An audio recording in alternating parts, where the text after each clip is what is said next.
quite like an animal at home. I think that would make the place feel a little bit more sort of cosy. Give us a cheer if you've got a pet at home. There's loads of you. See, I'd quite like a cat. If I could have any animal, I'd probably have a cat. But I can't have a cat because my boyfriend's allergic to cats, so I can't have one. Well, precisely, Flower. We'll split up and that'll sort it out. Most people don't have something to look forward to at the end of a relationship, do they? I can't wait till he starts fucking other women. I'm off to the pet shop, won't you? But if I did get an animal, I'd have to be careful, because whenever I had animals as a child, I always loved them a little bit too much. There's a name for people like me. It's a hamster squeezer. Look at his little face. When I was about 7, I had a little dog and I loved it so much. Have you ever stroked a dog so hard you could see the whites of its eyes? Did everybody stroke along its back, its little back legs buckle because of the pressure? I do worry about my boyfriend. Because I love him so much. Love him so much. No. Look at his little face. Is Spunk supposed to be red? No. That's a great reaction. The women are laughing and the blokes are going, don't do that, that's not fucking funny. Now is probably quite a good time to tell you that I'm a lot ruder than I am on the telly. So brace yourselves. But in this job, I tend to travel mostly around the UK. I'm from a place called South Shields originally. Have we got any northeasterners in? Yay! Excellent. The loud women. Hello. No, welcome. Thank you very much for coming. Because I'm from South Shields, but I actually live in Manchester now, and I mostly work around the UK. Occasionally, I get to go abroad. I went to Australia last year for the Melbourne Comedy Festival, which was great. It was great until it came time to coming home, when because of the fucking volcano, got stranded for an extra week, and you find you don't get any sympathy of your friends if you tell them you are stranded for an extra week. My friend said, you are stranded for an extra week in Australia. Well, boo fucking who? I said, yes, but listen to the word that you're using. It's stranded. It's not a good word, is it? You could be stranded on the end of Brad Pitt's cock and you'd want to go home eventually.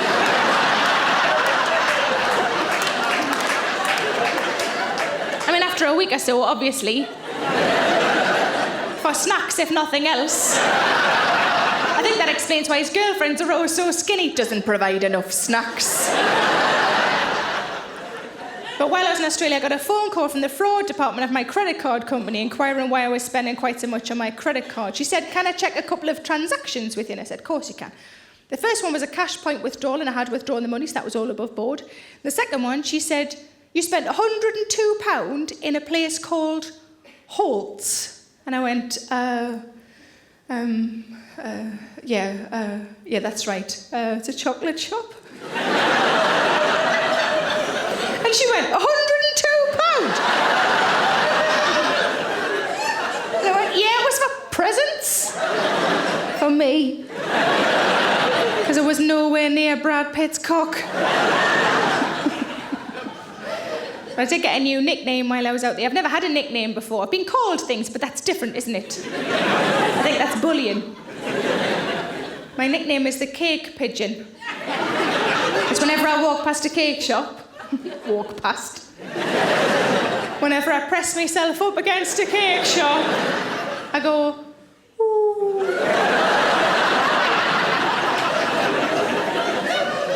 Because I talk about cakes and puddings on stage, sometimes people bring cakes and puddings to shows for me, which is lovely, but can sometimes be a little bit weird. So a lady came up to me a few months ago. At the end of the show, she handed me a small round fruit cake, and she said, this is for you. And I said, that's lovely, thank you very much, what a nice thing to do. And she said, I'm sorry, it's just that. But it's all we had in.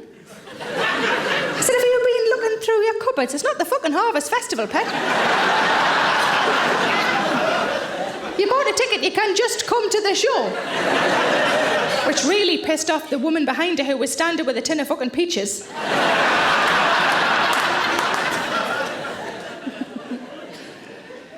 But I have developed, people call it a muffin top if it hangs over your jeans, don't they? A muffin top. I don't really like that name, so I've started calling mine my cake shelf. It's nicer, isn't it? Because because it sounds like a good place to keep your cake. Somebody said to me, "Are you pregnant?" I said, "Only if I've been fucked by Mr. Kipling." And yes, it was exceedingly good.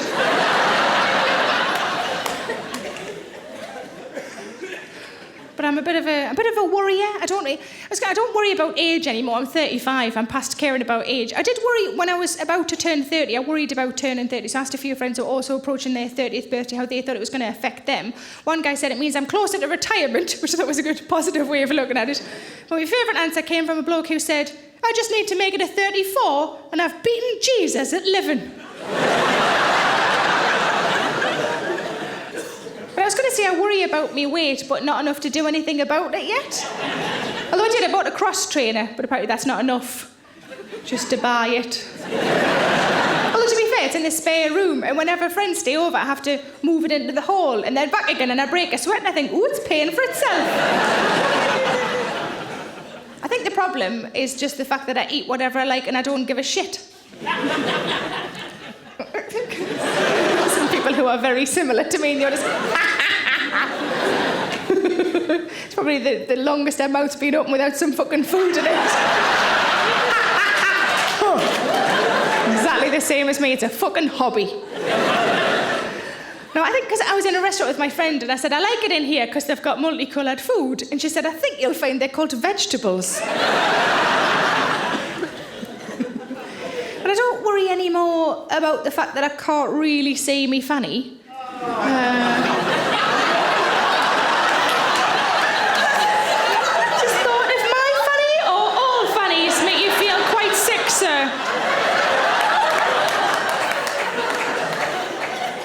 Is it my fanny in particular? You're just not a big fan of fannies? You're not a fan of fannies. I've got some cock stuff later on. You'll fucking love that.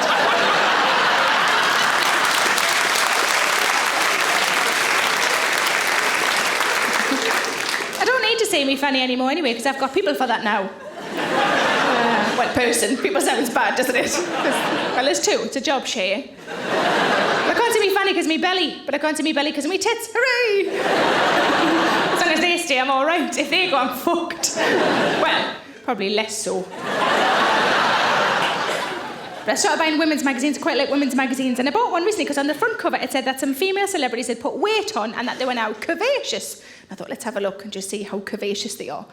So I flicked through, and the fattest woman in there, it said that she had ballooned.